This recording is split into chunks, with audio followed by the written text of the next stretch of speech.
Okay, quick tutorial on how to create effective video tutorials. And all of this advice is designed to supplement the two articles that we read about from Vandermesh about best principles for tutorials. And really, I love those articles. I love the advice. We'll get a little more Vandermesh here. There's a cat kind of in focus a little bit here. Yeah, there. Where's the cat? There's the cat. Okay. So that's the cat. Now she's leaving. Okay, so really quick, I wanted to supplement that advice a little bit just to give you a sense of effective things you can do in creating video tutorials, right? Because here we've got one example, Photoshop, how to crop an image in Photoshop. And this is well labeled. That was one of the things Vandermesh talks about, right? Is we know what version of Photoshop we're dealing with, and we know very clearly what the task will be, right? So this follows the Vandermesh rules nicely. But let's talk a little bit about other things you can do beyond the Vandermesh tips in order to give you great video tutorials. Okay, so first I do want to emphasize, and we've got all our citations down here because I know everybody is going to go read all of these. I'll give you the Google Slides so that you can go click all the links. Videos help people learn. There's a ton of evidence that people learn well with videos, that they often learn better with short videos than with written instructions, or that they often learn better with written instructions and videos together. So videos are a good way to teach people how to do things. And not all of these are, screen tutorial videos for like learning a software, but the evidence is there that this is a good way to teach people how to do things, right? So what is the best way to do it? Okay, so for one, you want to introduce the content in the instructor at the beginning. And this comes from another really great article, Yeager, Little, and Levin, who analyzed 200 YouTube videos to see which features were prominent within them, and then also which ones predicted quality and the watchability, like how much they were watched. And they found that almost everybody was introducing the content, right? What are we covering in this video, right? Very briefly, who is the instructor? Why are they qualified to do these things? Why are they qualified to tell us about these things? And then what are the goals? And you may also want to introduce briefly why a user would want to do the task if that's not clear.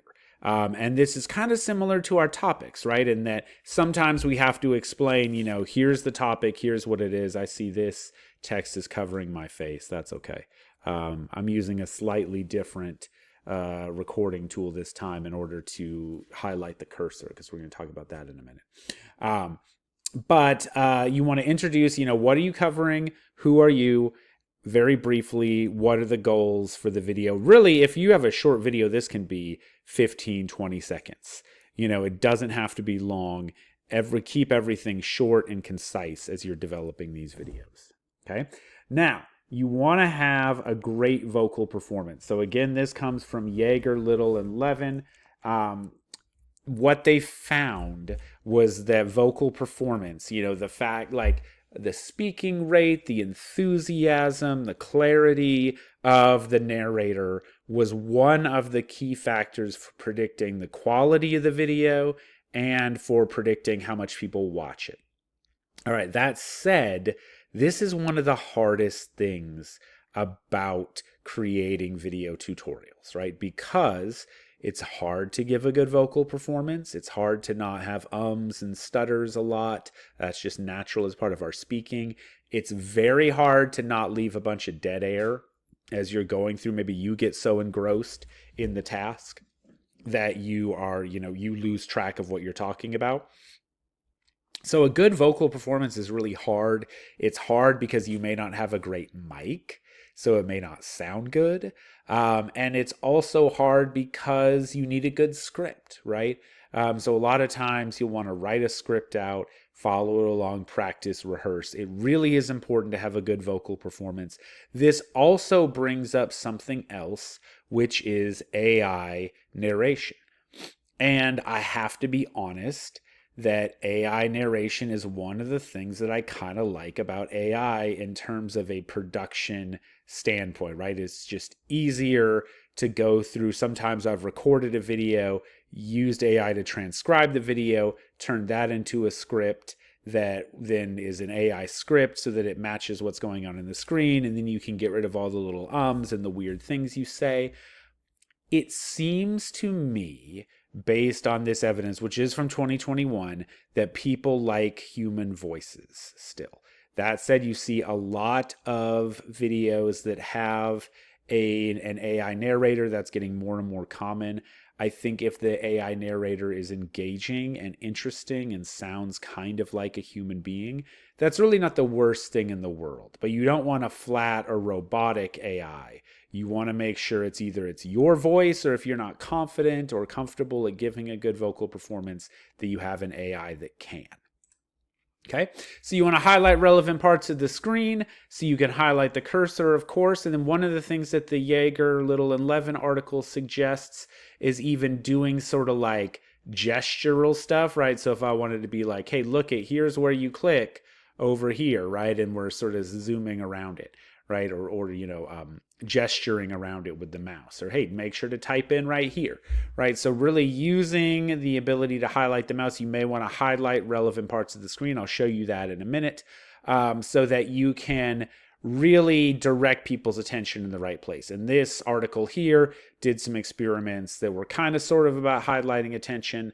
They found that it was somewhat effective, but I really want to see a few more studies about exactly how highlighting the mouse affects learning.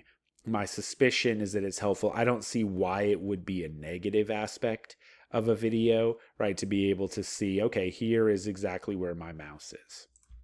Okay, you want to segment the tutorial into smaller, manageable pieces. This is another big part of that Jaeger, Little, and Levin analysis, is that you want to break your tutorial into small pieces, especially if it's long, but even if it's short. We'll see a sample of a short one in a second that's broken into smaller pieces. Because people like to be able to jump back and see a particular part, they may want to jump forward. I don't need this 30 seconds of you explaining. In fact, I just watched a tutorial from ScreenPal, which is the software I'm using right now to record this, about how to make sure that my mouse is highlighted. And I wanted to jump forward 20 seconds. So it was like, I already know why I want to highlight the mouse. Please just tell me how to do it. All right. Also, hopefully this works. It said it would do it automatically. So we'll see what happens. But you want to break your tutorial into smaller pieces. You can do this by putting text on the screen at different points. You can also do this in YouTube by adding chapters, right? So here is a video about how to add video chapters to YouTube. You'll see this is only 1 minute and 20 seconds, but it still has 3 segments, partially because they wanted to illustrate this for us. You can see here they are visually demarcated on the YouTube video. Look, now I have highlighted the relevant part of the screen so that you know what's going on. And if you scroll over, if you hover over these, you get to see a preview, right? So this right here, this part is a preview of See Video Chapters in Action starting at 107. And this is super easy to do in YouTube.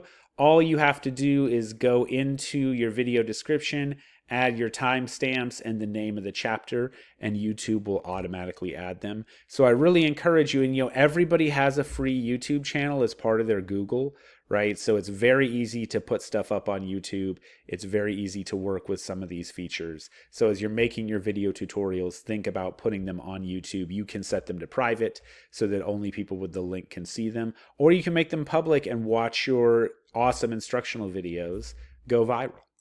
Okay, and then you want to conclude the video with a review that summarizes key concepts. And Vandermesh, 2 studies from Vandermesh, and one is from Vandermesh and Vandermesh, which I believe is a husband and wife power couple that has been researching video tutorials for over a decade. I love the Vandermeshes and their incredible research on video tutorials and also screenshots. You remember that from earlier this semester. But what the Vandermeshes found is that when you conclude the video with a review summarizing the key concepts, so hey, here's what we did, here's why you want to do it. Again, maybe that's 15 seconds. It doesn't need to be long. That improves training time. People learn faster. They also feel like they have more self-efficacy. They feel like they can do the task more effectively. And so, you want to conclude. Sometimes the video just ends, and I think it's better to have, an extra 10, 15 seconds to kind of summarize. That's what the evidence suggests. I also suspect what they found was that 60% of the people in their study would stay through to the end to watch the whole thing. But even those 40%, it's not hurting them. Like they can just end the video when they're like, okay, I got it, right? I'll tell you, I did not watch the entirety of the ScreenPal video about how to make sure the mouse was highlighted, right? I just watched the part I cared about, which was probably 15 seconds, and then I left. But I wasn't angry like, oh, there's more, right? I just left, right? But if I needed that more, it was there for me. So you want to conclude the video with a review summarizing the key concepts, right? So the stuff that we've talked about throughout is really making sure to introduce the material in your video, right? Having a great vocal performance, segmenting your video, concluding the video with a review summarizing the key concepts. See, I just did it. I just summarized the video right there as a beautiful illustration of what you can do.